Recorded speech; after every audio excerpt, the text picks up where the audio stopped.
In the year 2032, Washington, D.C. had become a fortress of mirrored towers and autonomous turrets, renamed New Washington after the third constitutional reset. Surveillance drones patrolled the skies like predatory hawks, while a low-frequency hum from orbital defense grids filled the silence between military broadcasts. Within this city of steel and silicon, one name still dominated the glowing news feeds: Trump. Not the man, but a clone, Trump Phi 2.0, engineered with neural AI overlays and synthetic charisma algorithms to preserve the spirit of a bygone era. He stood not as a president, but as a symbol, a fusion of nostalgic politics and modern military spectacle. The clone didn't need to campaign. He was hardwired into the Department of Continuity, and his directives pulsed across the network like gospel. Lieutenant Raina Cruz watched from her glass-walled command center as the preparations for the parade accelerated below. She had been born post-Reconstruction, trained in orbital war simulators, and educated by quantum tutors. Her purpose was singular: orchestrate spectacles of national strength. She was brilliant, skeptical, and increasingly disillusioned. This parade, she knew, wasn't just for morale. It was a demonstration of force, a warning to any entity, human or otherwise, that America remained supreme. The streets below had been sterilized and repaved with pressure-sensitive smartcrete. Massive mechs, known as Valor Walkers, stood idle, their exoshells polished to a chrome gleam, emblazoned with holographic flags. Plasma tanks rolled by with no drivers, operated solely by combat AIs nicknamed Sons of Liberty. The airspace was choreographed to perfection. Drones, jet fighters, and laser-burst fireworks would all culminate in a synchronized crescendo broadcasted across 7 planetary networks. Raina sipped synthetic coffee and reviewed the latest security algorithms. Her comms buzzed. A voice, metallic but familiar, filtered through. "Lieutenant Cruz, the President requests your presence in the Hall of Echoes." It wasn't a request. She arrived moments later beneath the 300-foot-tall data sculpture of the American Eagle, a swirling mass of code and compressed war archives. There, seated upon a floating dais, was Trump 2.0, his features unnervingly perfect, his gestures scripted yet disturbingly fluid. Flanking him were 2 secretaries, one human, one not. "Raina," the clone said, voice modulated to echo classic Trumpian cadence with an unsettling futuristic twist. "You've done tremendous work, the best. Everyone's saying it." Raina offered a curt nod. "Sir, the parade, it's going to be beautiful. But let me be very clear. It's not just about tanks and flags. It's a signal. We're sending a message to enemies in orbit and traitors within." Raina's eyes narrowed. "A message to who, exactly?" Trump V 2.0 smiled. "The ones watching. You see, we intercepted a transmission. Not from China, not from Russia, from the lunar dark side. And they're not sending diplomats." Raina's blood ran cold. She'd heard rumors, whispers of alien scans, of ships hiding in Earth's umbra, but nothing confirmed. Until now. "Why weren't we informed earlier?" she asked. "Because you're too valuable to lose to paranoia. Now, here's what I need. Embed a targeting frequency into the drone light show, a pulse only detectable by off-world sensors. If they're hostile, it'll draw them out. If not, well, we'll know they're watching. You're using the parade as bait." "I'm using patriotism as a net," he replied. Raina left the chamber with dread sinking into her spine. The logic was brutal. It made military sense, but it also risked a war humanity wasn't prepared to win. Back in her command module, she accessed a classified subsystem named Warden. Within it were schematics for orbital strike defenses, targeting grids, and something marked only Doom Stage. The last, when decrypted, revealed Earth's nuclear silos linked directly to parade frequencies. If the parade was interrupted, the silos would auto-arm. She stared at the screen, then at her reflection. A soldier, a patriot, a pawn. The decision that loomed ahead would define not just the parade, but Earth's next century. And she wasn't sure which side she was on. Reyna Cruz stood in silence before the command table, its surface flickering with holographic overlays of the upcoming military parade. Every asset was in motion.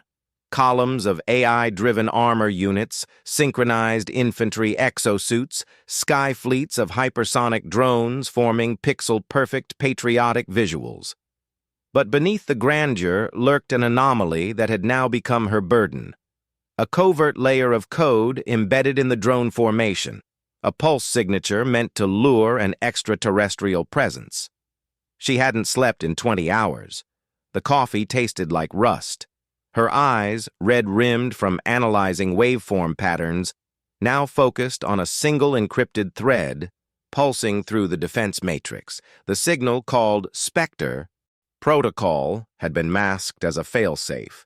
But Reyna, with her clearance and instinct, had traced it deeper, beyond simple military pretext, into the realm of preemptive engagement. General Cade, her superior and once her mentor, had ordered her silence. "You're a soldier, not a philosopher," he'd said. "This isn't about moral calculus. This is about survival." But Reyna had seen the surveillance clips of the crafts on the dark side of the moon hovering like spectral blades. No comms, no aggression, just observation. And yet Trump Phi 2.0 wanted to provoke them under the guise of national spectacle. Patriotism had become weaponized theater, and Reyna was the unwitting conductor. Back at the barracks, she met with Sergeant Hannah Yim, her closest ally in a world where loyalty had become transactional. Hannah, a cybernetic veteran of the Martian insurgency, read the encrypted files Reyna had passed her through a retinal implant. Her expression grew grim. "Spectre isn't just a lure," Hannah said quietly. "It's a frequency that mimics a distress call. Origin. Zeta Reticuli.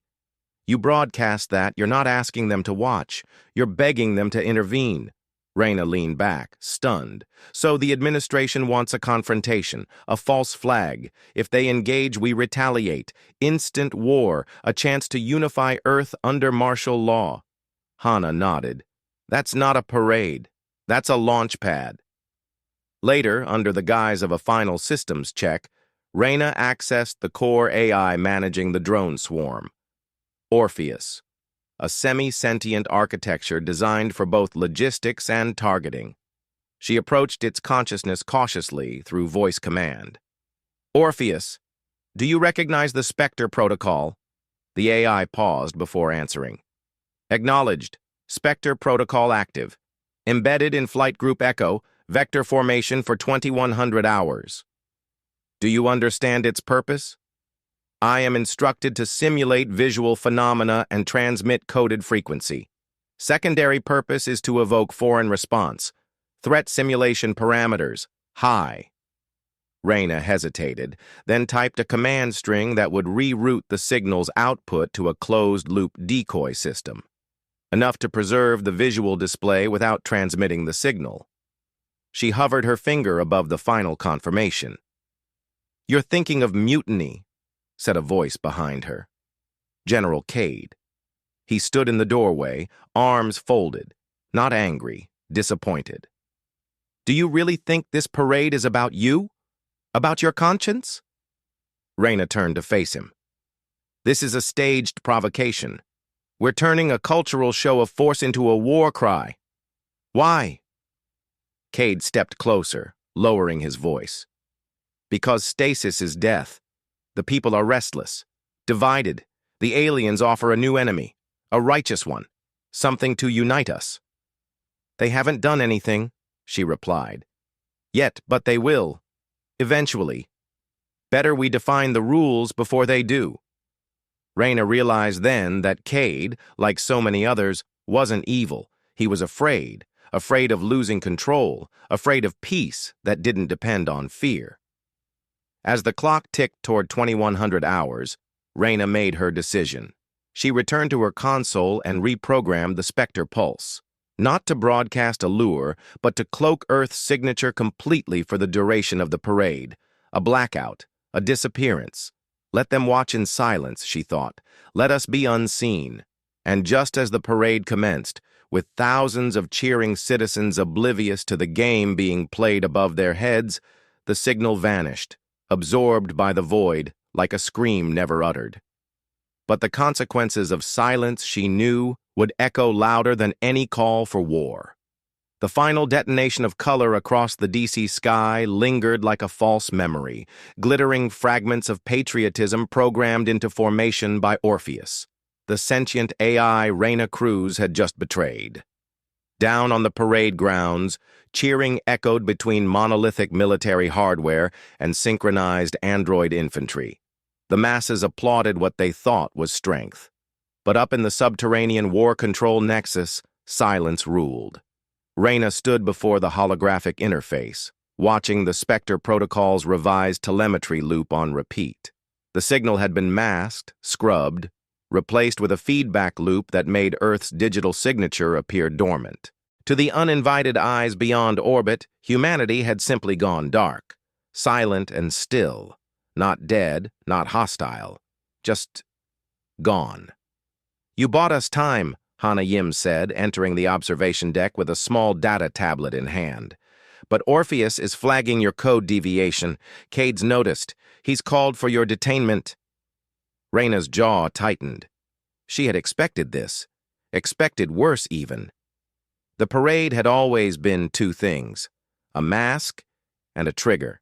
Now that trigger had failed to fire, someone had to answer for the misfire, and she would not run from it. "I didn't betray Earth," she said softly.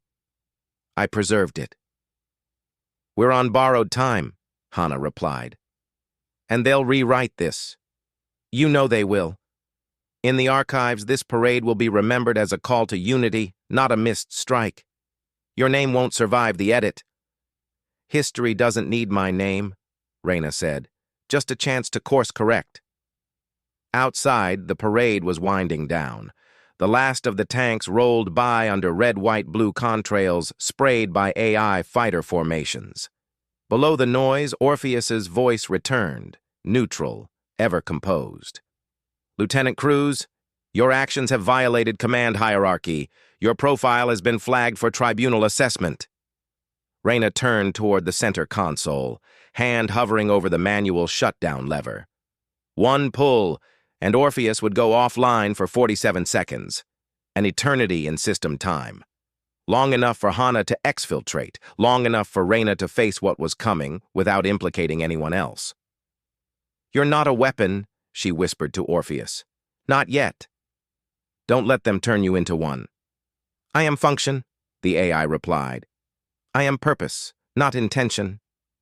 "You will be," she said, "when you learn to question both." She pulled the lever. The screens dimmed. The system stuttered. Above ground, the flawless drone formations shifted slightly, the first sign to any observer that something had deviated from script. But the crowd didn't notice. They kept cheering. Reyna turned to Hana. "Go. I won't leave you." "You have to. You're not the one they're hunting." A beat passed. Then Hana nodded once, turned, and slipped into the access tunnel behind the maintenance panel.